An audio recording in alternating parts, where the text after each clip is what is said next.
The moment I knew something was wrong wasn't when she said she was going out. It was the way she tightened the necklace. She was standing in front of the bedroom mirror. The chain was gold, delicate, with a tiny emerald pendant I'd never seen before. It didn't come from me. She clipped it, tilted her head, and smiled at her reflection like she was meeting someone she hadn't seen in years, maybe herself, or maybe him. "You look nice," I said, already regretting it. Without turning, she replied, "Thanks. Don't be jealous." That was it. No lie, no fake story about a girls' night. She didn't even offer a name. She just assumed I'd say nothing, and for a second, I didn't. The audacity wasn't in the words. It was in the calm. She spoke to me like I was furniture. Like her mind had already left this house and followed her body into someone else's car. I asked, "Who is he?" She finally looked at me. "Does it matter?" I swallowed the lump forming in my throat. "You're married," I said, "and I'm tired of pretending that means something to you." She snapped back, as if I had been the one disappearing every Thursday night with a different perfume on. She picked up her purse and keys. I stood frozen. I didn't yell. I didn't block the door. I didn't cry. I just said one thing, one sentence. "Does he know what happened last October?" Her hand stopped midair, inches from the doorknob. That's when the mask cracked. Not fully, but just enough. She turned slowly. "You wouldn't." I didn't move. "You said you'd never bring that up again," she whispered. "But you said you'd never do this," I replied. The air between us felt electric, not the kind that shocks, the kind that kills in silence. She left anyway, and I went straight to the drawer where she keeps her old journals. I wasn't looking for revenge, but what I found between the pages was worse than betrayal. It was premeditation. I didn't even know she still kept one. The journal, I mean.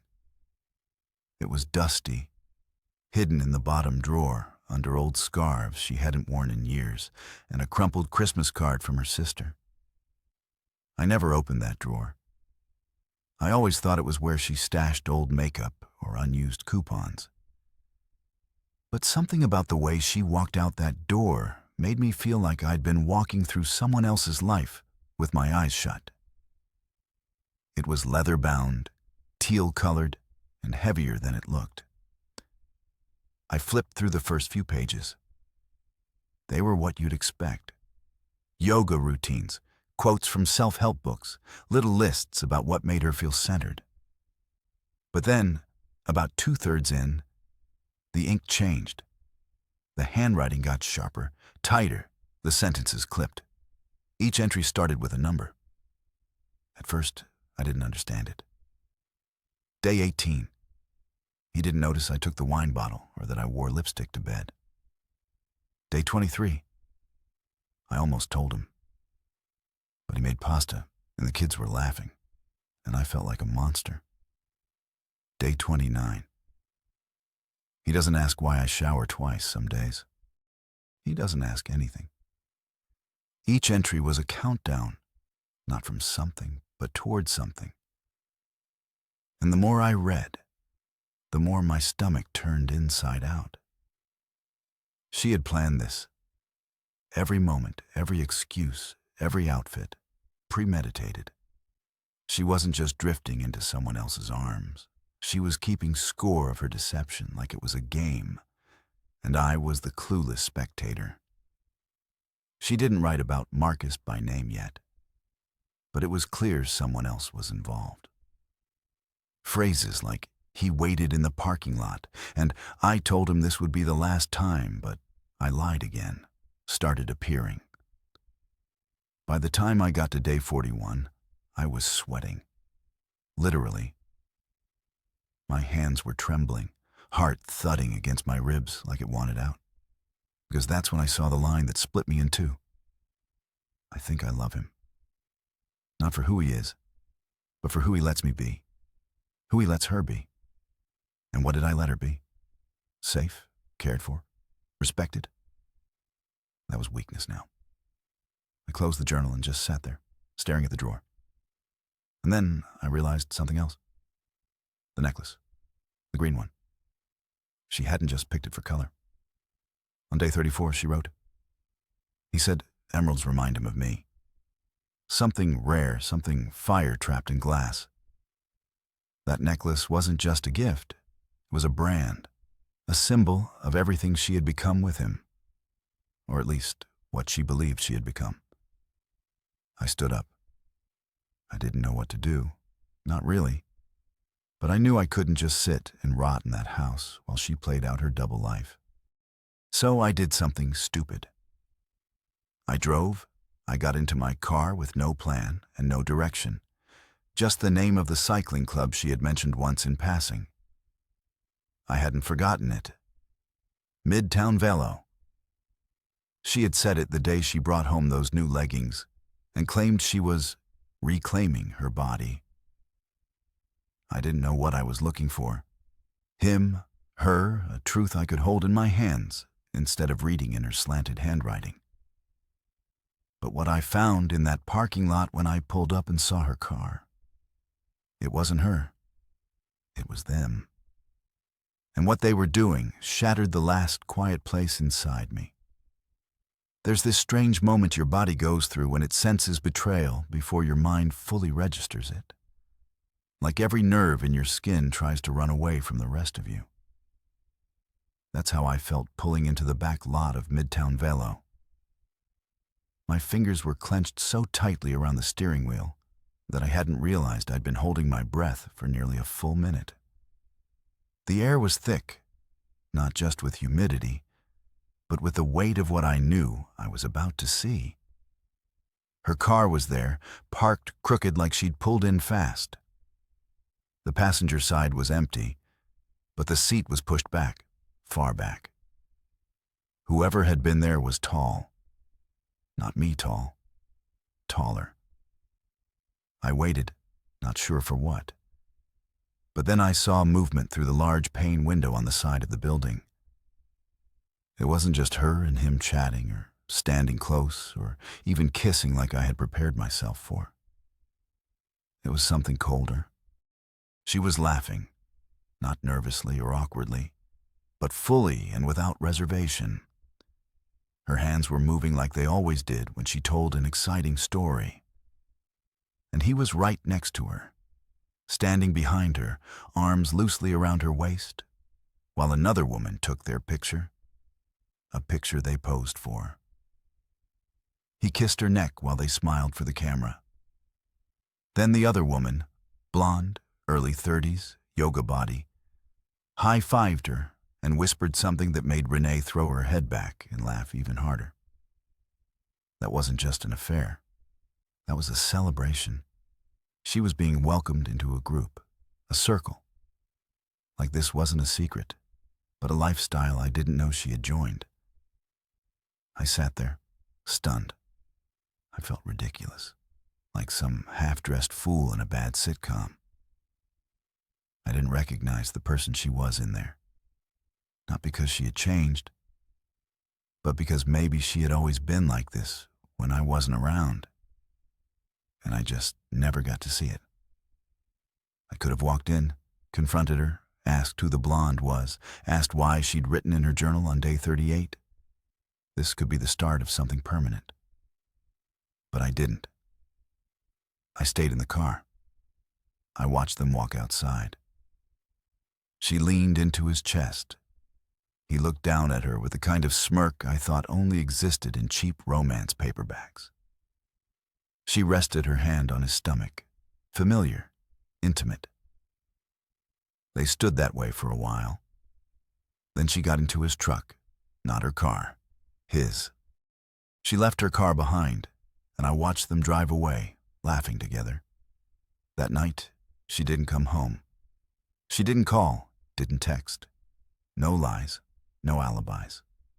Just silence. I sat on the floor of our bedroom, the journal in one hand and my wedding ring in the other. My phone buzzed once. A message from her that said, "Staying with a friend. Don't wait up." A friend. I stared at that word for 20 minutes, wondering when it had stopped meaning what it used to, wondering how many days she had rehearsed that sentence. Then I noticed something in the journal I'd missed before. Tucked inside the last page was a Polaroid photo. Not of him, not of her, of me, taken from behind. I was in the backyard, mowing the lawn, completely unaware. There was a note scribbled under it in pencil. Day 10. He still has no idea. I almost feel guilty. I didn't sleep, not even a little. I just laid there on the floor until the sky changed colors. But in the morning, something unexpected happened. I got a call from someone I didn't know. A man's voice, nervous, apologetic. He said, "We need to talk about your wife. It's not what you think." And then he hung up. The call lasted 11 seconds, long enough for him to drop the bomb, too short for me to say anything. And the way he ended it, "It's not what you think," was like someone walking past you in a storm and casually tossing a grenade at your feet. I sat there on the edge of the bed, phone still in my hand, blinking at the quiet. My heart was pounding, not from rage this time, but something colder. Anticipation, dread, confusion. I stared at the number. No name, no area code I recognized. It wasn't local, not even in the state. And when I called back, it rang once, then disconnected straight to a voicemail. But the mailbox was full. I didn't even know who to be angry at. Not Renee, not yet. I had already been drained dry of that kind of anger. It was something else now. Like I had stepped into a story that had been unfolding behind my back for months. And every time I turned a corner, someone else was already 10 pages ahead. I spent the next few hours digging, not into her phone, she'd taken that with her, but into the places people forget they've left footprints. Old emails on our shared desktop, bookmarks in the browser, delivery addresses on shopping receipts. And that's when something caught my eye. A purchase. Not hers. Mine. Or at least my credit card. A pair of top-end, noise-canceling headphones, the kind I'd never buy for myself. Ordered 3 weeks ago and delivered to a P.O. box in Indiana. We don't live in Indiana, and neither do any of her friends. At least, none I've ever met. So I did something reckless. I got in the car. Call it desperation or stupidity. But I couldn't sit there another night drowning in my own imagination. It was a 5-hour drive. The kind of trip I'd normally prepare for with snacks and podcasts. But this time, I drove in silence. 5 hours of nothing but the hum of the road and the voice in my head repeating that man's words. It's not what you think. I reached the post office just before they closed. I walked in, told the clerk I was picking up for box 214. I was bluffing, but I had a screenshot of the tracking confirmation with the matching box number. She barely looked at it. "Oh, that guy already picked it up," she said, sliding my phone back to me. Tall, thin, talked like he was from down south, seemed real polite. I asked her if she knew his name. She shook her head. Didn't say much, but he left this behind. She handed me a receipt, one of those standard thermal paper slips. But on the back, someone had scribbled a name. Simon E. It wasn't familiar until it was. Simon Engel. A name from years ago, one I hadn't heard in nearly a decade. He used to work with Renee briefly, back when she was still doing contract design work for boutique hotels. He was married then, I think. Quiet guy, smart, looked like someone who read all the manuals before opening a box. And then something clicked. That necklace. The emerald. Back then, Renee had mentioned once, just once, that Simon's favorite color was green. She had said it casually, like you say someone's birthday out loud and forget it 2 minutes later. I hadn't thought about it since. But suddenly, it wasn't just a necklace. It was a thread leading straight to someone I hadn't known existed in our life anymore. That night, back at a grim motel off the highway, I kept scanning through anything I could find. Old emails, archived Facebook messages, deleted contacts in her phone backups. And there he was, Simon Engel. Not in her friends list anymore. But I found an email chain from 6 months ago. Subject line, catch up. The emails were brief, sterile, professional, but too clean, too vague. They didn't read like people reuniting after years. They read like people hiding their reunion in plain sight. Then I made the mistake of opening the attachment in one of the emails. It was a PDF of a hotel reservation. 2 guests, 3 nights, booked under her maiden name. And that date. It was the same weekend she told me she was at a wellness retreat. I felt sick, but I wasn't ready for what came next. Because as I stared at the document, my phone buzzed again. Blocked number. I answered, and this time the man didn't hang up. He said, "You don't know me, but I used to be married to Renee's friend. I've seen what she's done before, what she's doing now. And you need to know, Simon isn't who he says he is." Then came a pause, and finally, he said the one sentence that changed everything. "Have you checked your bank accounts lately?" That question hit harder than anything I'd read in the journal. Harder than watching her laugh with that man. Harder even than the Polaroid she'd secretly taken of me. "Have you checked your bank accounts lately?" I hadn't. Not really. I mean, I kept an eye on them out of habit. Made sure the mortgage auto draft cleared. Verified our weekly grocery budget was still intact. Made the usual clicks without really reading the numbers. But sitting there in that cheap motel with the buzzing fluorescent light overhead, I realized something horrifying. I hadn't actually studied our accounts in months. The man on the line said, "You don't have time to wait. Check them now, then you'll believe me." And the line went dead. My hands were trembling as I opened the app. The signal was weak, the bars spinning for a few seconds too long. Then, like a dam breaking, all the numbers popped up. At first, it looked normal. Joint checking, $3,284. Savings, $14,160. But then I tapped the transaction history. The savings account had been drained and refilled several times over the last 4 months. $9,000 out, then a $9,000 deposit 2 days later. Then another withdrawal for $1,100, followed by 2 deposits from EXT Funds P.O. Box 214, totaling the same amount. It wasn't theft, it was circulation. Our money was being shuffled, laundered through something. And the worst part, I didn't recognize any of the deposits, not a single one. They weren't transfers from my job, and they weren't from hers either, because Renee hadn't worked a traditional job in over a year. And that's when my throat dried up.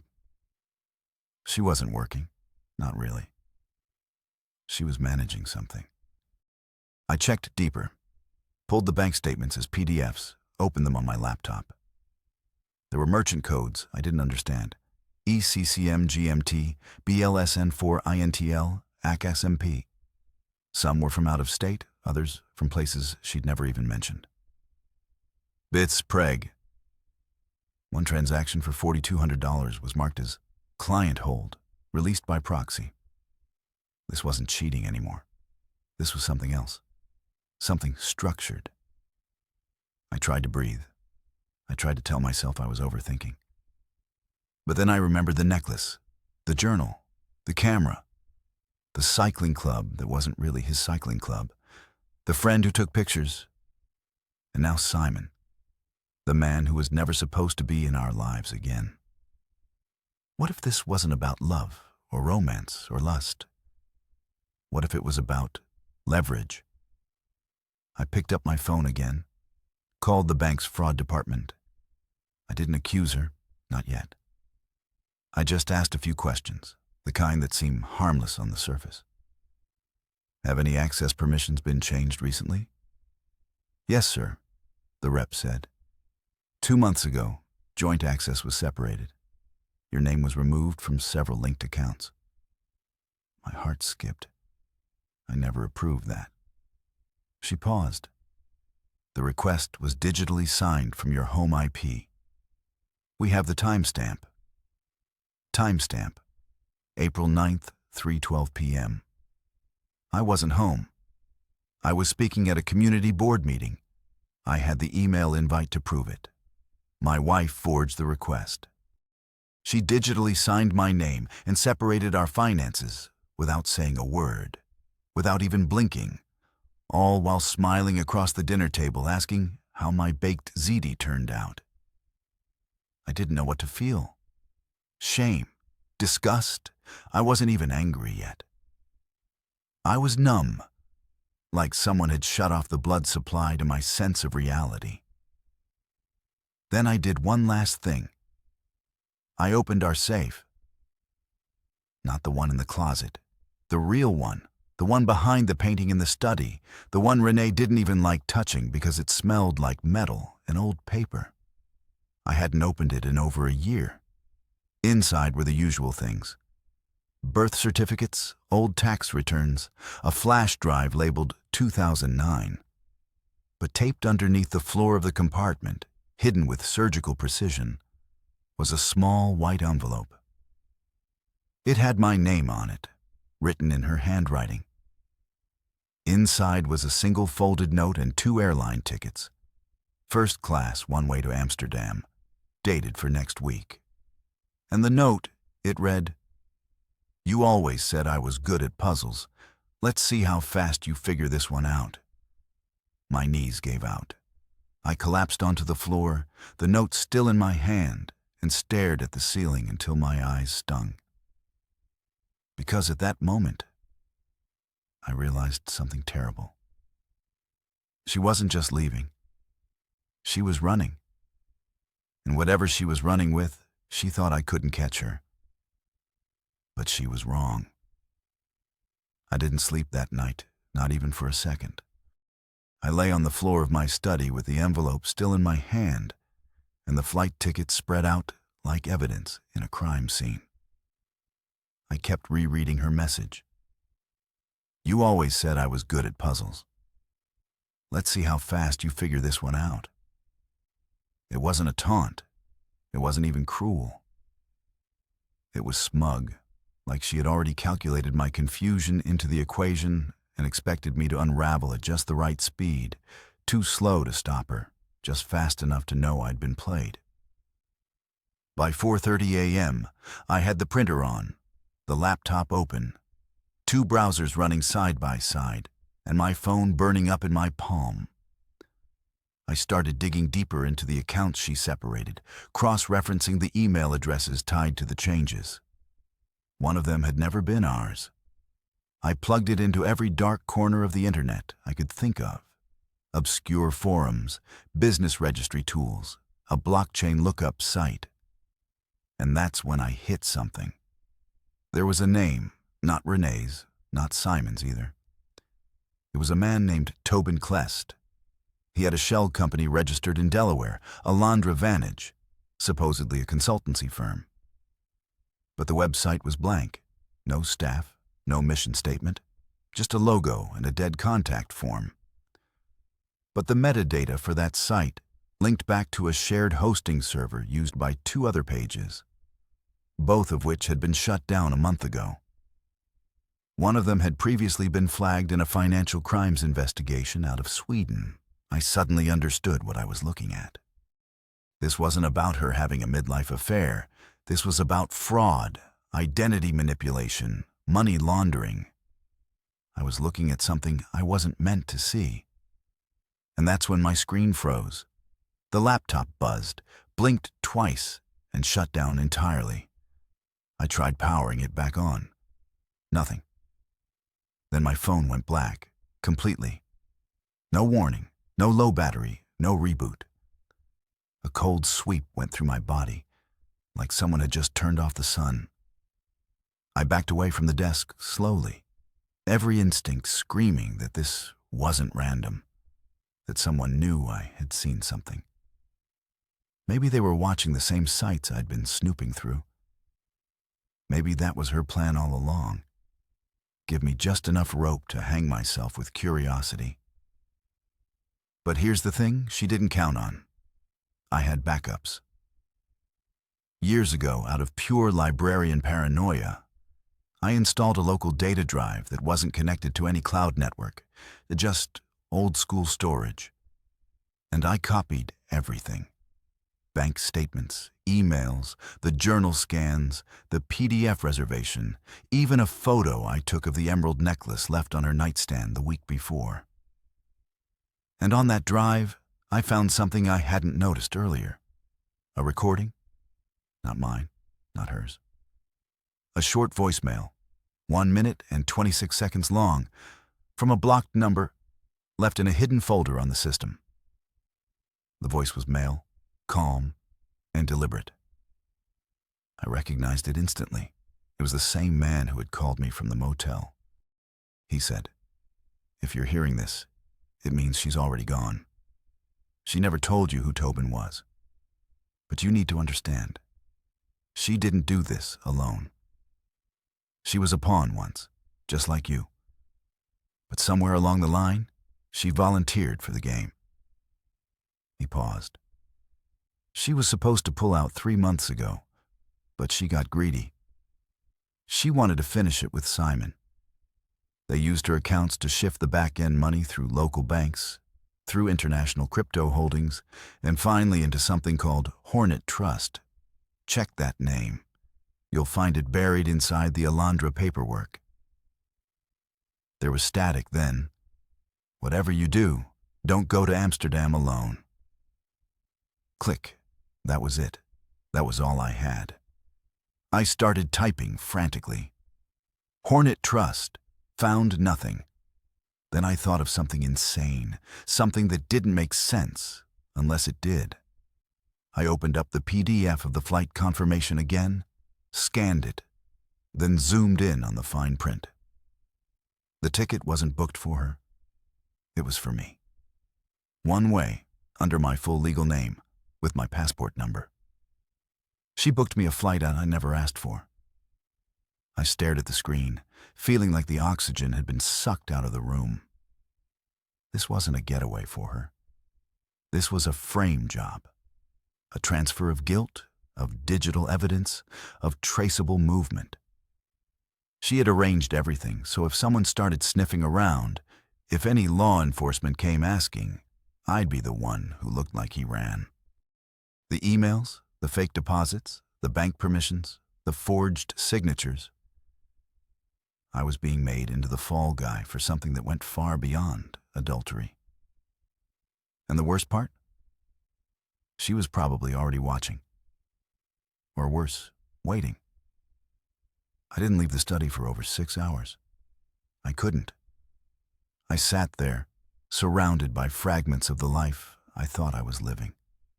Wedding photos, old receipts, those ridiculous novelty mugs she insisted on buying. And the hard drive, now glowing faintly on my desk like it knew something I didn't. The revelation that the plane ticket to Amsterdam was for me and not her changed the narrative completely. It shifted the entire story. Suddenly, she wasn't just escaping. She was offloading the crime, disappearing just far enough behind the curtain to watch the house collapse with me still trapped inside. The question now wasn't how I'd been betrayed. It was why. Around 11 a.m., I drove to the one place I hoped I wouldn't have to involve. My brother, Evan. He's not a lawyer or an investigator. He runs a security tech company out of a sterile little office park on the edge of the city. But he's paranoid in the way that's useful in times like these. He's the guy who puts black tape over his laptop camera, who keeps a prepaid phone in his glove box, who once gave me a fireproof safe for my birthday just in case things ever go sideways. I didn't explain everything right away. I just handed him the flash drive and asked, "Can you tell me if anything on this would put me in prison?" He raised an eyebrow, but didn't ask questions. 2 hours later, he came back into the room, pale and rubbing his jaw like it was sore from being clenched. "There are at least 4 files on here that would get flagged by federal cybercrime investigators," he said. 3 of them are buried inside decoy folders. Looks like accounting files, but they're hiding encrypted transfers routed through Canadian proxy banks. The 4th one, Clay, it's a spreadsheet of offshore accounts in your name. I didn't even speak. I just stared at the folder names on the screen. "She used your credentials," Evan continued. "Digital fingerprints, browser cookies, home IP. She masked her moves behind your shadow. It's clean too. If this went to the feds tomorrow, the narrative would be airtight. Husband steals funds, launders through crypto wallets, books one-way flight out of the country. Wife gets left behind as a shocked, grieving partner. This is straight out of a white-collar crime playbook." I sat back in the chair, my head spinning. "What would you do if you were me?" Evan didn't answer right away. He pulled out one of his burner phones from a drawer, slid it across the table. "First thing, ditch yours. That thing's not safe anymore. Second, if there's someone who knows more than you do, someone who called you, find them. Fast." I took the phone and walked out without another word. Back at my place, I realized how little of the space felt like mine anymore. The fridge still had that post-it note from Renee. "Buy more oat milk." The towel in the bathroom still had her makeup stain on the corner. But it all felt like props now. Set design for a life that never really existed. She hadn't just lied to me. She designed a whole environment of calm just to keep me sedated while she rewired our reality. So I started calling, using the new phone. I tried the original number that had called me from the motel, still blocked. But I left a voicemail this time, something short. "I know about Hornet Trust. I know about Amsterdam. If you want me to stay alive, call back." 3 hours later, I got a response in the form of a text. "Meet me tonight, 9 p.m., Riverbend Underpass. Come alone. Leave your devices. Don't be late." That was it. No name, no follow-up. It sounded insane, and maybe it was. But when you're standing at the edge of a cliff someone else led you to, the only decision left is whether you jump blind or learn how to fly on the way down. I didn't tell Evan. I didn't take anything with me except a flashlight and a folder of printed documents. Enough to prove I wasn't crazy, even if no one believed me. Riverbend was quiet. The kind of forgotten place where teenagers drink in parked cars and stray cats outnumber humans. The underpass was empty. Just crickets, wind, and the slow rush of water beneath. At 9:02, a car pulled up, lights off. Black SUV, windows tinted, engine idling like it didn't care if it got noticed. Then the driver's side opened. A man stepped out. Lean, mid-40s, faint limp, gray coat. He didn't introduce himself. He just said, "Renee wasn't supposed to involve you. That was never part of the agreement." My pulse skipped. "What agreement?" He stepped closer. "The one she made 3 years ago with us." I didn't speak. My mouth wouldn't open. "She didn't tell you about Seattle, did she?" he asked.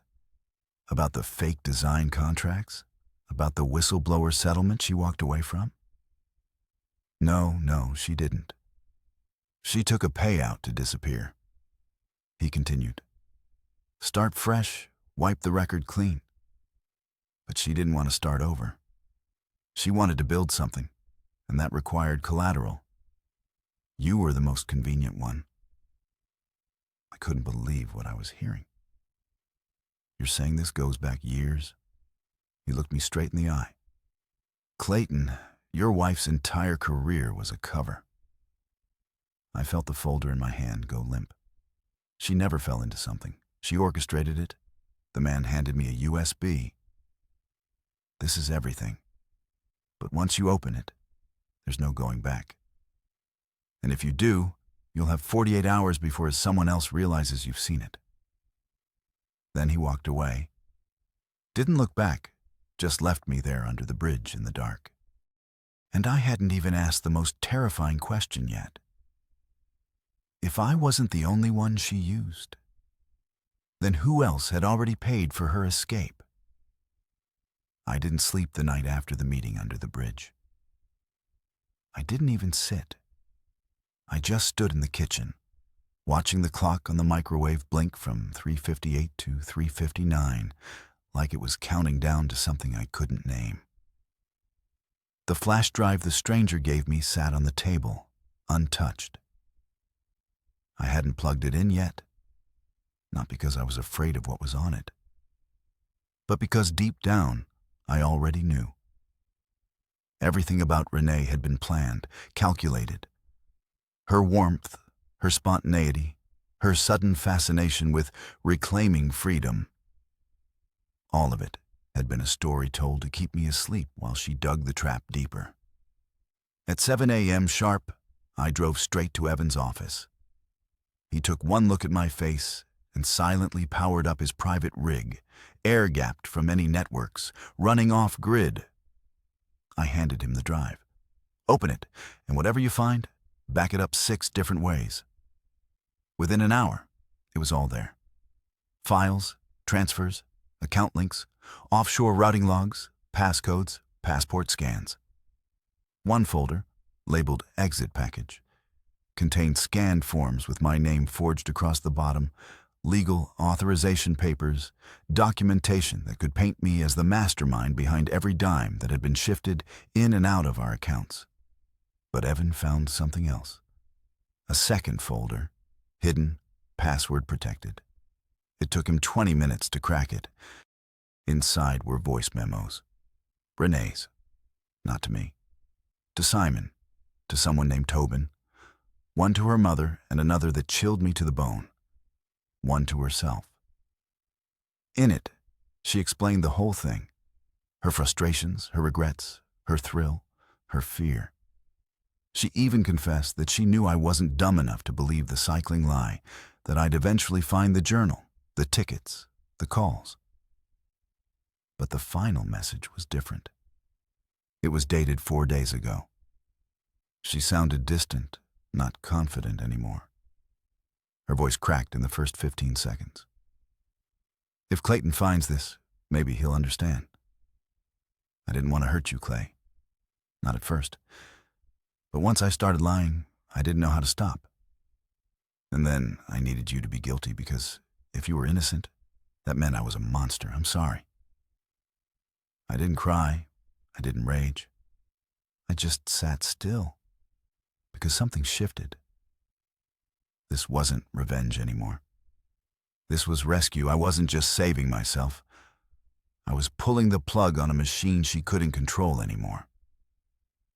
That afternoon, I walked into a federal field office in Detroit with the drive in my jacket, the documents in a sealed envelope, and the printouts in triplicate. I told the agent behind the counter, "This isn't about me running. This is about me stopping something before it gets worse." They listened. And because of the proof I handed over, Renee's memos, Evan's logs, even the Amsterdam confirmation in her handwriting, the feds saw what I had come to understand. I was never her accomplice. I was her cover. Within 48 hours, they issued a warrant. Not for me, for her. Interpol flagged the Amsterdam booking. She was detained at the airport with a fake passport in her purse and over $120,000 in crypto keys on her phone. Simon never showed up. Tobin didn't exist. The emerald necklace traced back to a victim of identity theft in Ontario. Her story crumbled the second she stepped into customs. And me? I walked out of that office with nothing more than my name. Clean, whole, free. In the weeks that followed, I didn't make any dramatic speeches. I didn't post anything online. I didn't burn her stuff or leave bitter voicemails. I just quietly started over. I got a small place near the lake, bought a better mattress, started going on morning walks with a real camera. Not to document lies, but to remember what it feels like to see things again. And you know what? I don't hate her. I pity her. Because I learned something she never did. You can build a life without control. You can heal without pretending to be perfect. You can be broken quietly and still be whole again. And for the first time in over a decade, I don't feel like a passenger in my own story. I feel like a man who finally walked out of the fire with his name intact.